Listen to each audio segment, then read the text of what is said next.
We're back with the Fox News alert now. U.S. military operators are being praised for the tactical skill involved in the complex mission to capture Venezuelan leader Nicolás Maduro. Joining us now with his reaction to the operation is Fox News senior strategic analyst General Jack Keane. Sir, thank you for taking time with us this morning.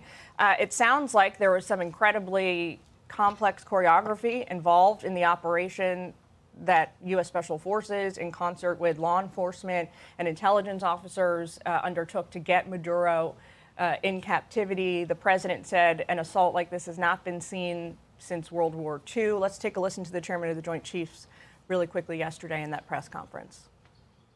Over the course of the night, aircraft began launching from 20 different bases on land and sea across the Western Hemisphere. In total, more than 150 aircraft, bombers, fighters, intelligence, reconnaissance, surveillance, rotary wing were in the air last night.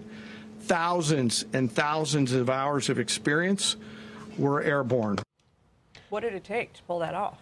Yeah, well, it's a complicated, comprehensive operation, to be sure. And be able to achieve that kind of tactical surprise when you're sitting offshore there and everybody's anticipating something, and everyone's on their guard and at ready in terms of adversaries. And exquisite intelligence enabled us to do that. Months of preparation, similar to what the Israelis were able to achieve with the Iranians in killing all their senior military leaders. That kind of detailed intelligence, knowing where Maduro would be at a particular time and place and what it would take to be able to capture him and bring them back alive.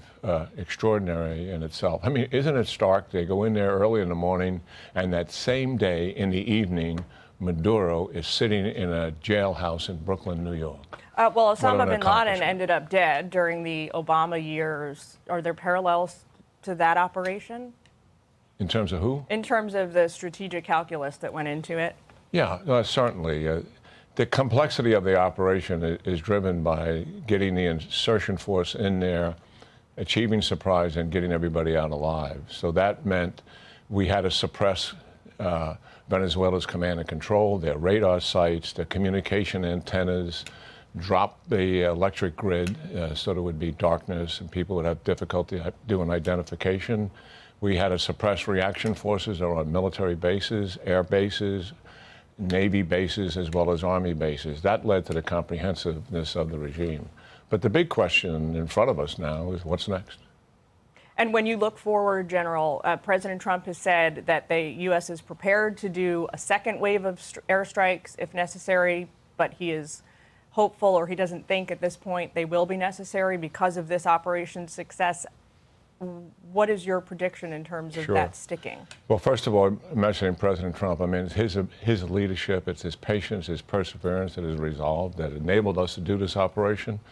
And he's returned American strength to the world stage. The United States is an indisputable world leader once again. And this is another testimony, another footnote to that. In this 1 year in power is quite remarkable. All our adversaries and allies are taking note. To be sure. We have a regime in power. The vice president has been appointed by the Supreme Court as the acting president. Mm-hmm. They have ignored the Constitution that says if the permanent president can no longer serve, there has to be an election in 30 days. They conveniently ignored that for obvious reasons. And it remains to be seen whether she is going to bend to our will or not. If she doesn't bend to our will, then I think we're going to have to force the situation. We have enormous leverage given the success of the operation. When you say force the situation, you mean force elections? Force her, threaten her, and remove her if necessary. Yeah. The other things, I think we've got to remove the defense minister and the minister of interior to get them to resign and tell her to do that for us.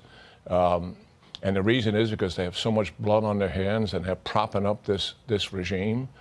We're in early stages here, to be sure. I think the chairman can probably call the generals, the top generals, and let them know that we want their support. There's going to be no mobilization of the military whatsoever. And we want them, as we transition to elections, to support the regime that's coming in power, or else. We have huge leverage here. We're on a moral high ground right now, to be sure. And look, we're not about nation building here. This is not Bosnia-Herzegovina. It's not Iraq and Afghanistan.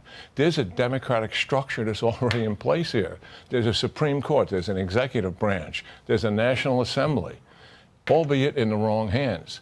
There's a civil society out there that's been repressed, to be sure, and is somewhat latent. It'll spring to aliveness and energy once we're put on a path to have an election. Celebration of Venezuelans around the world. No celebration of Venezuelans inside the country. Why? Because the goons, the thugs, and the killers are still in charge. Well, we certainly hope that that vision plays out in the future. General, thank you for taking time with us. We learned a lot from your expertise, as always. Yeah, great talking to you, Joey. Happy New Year, sir. Same to you. Hey everyone, I'm Emily Campagno. Catch me and my co-hosts Harris Faulkner and Kaylee McEnany on Outnumbered every weekday at 12 p.m. Eastern, or set your DVR. Also, don't forget to subscribe to the Fox News YouTube page for daily highlights.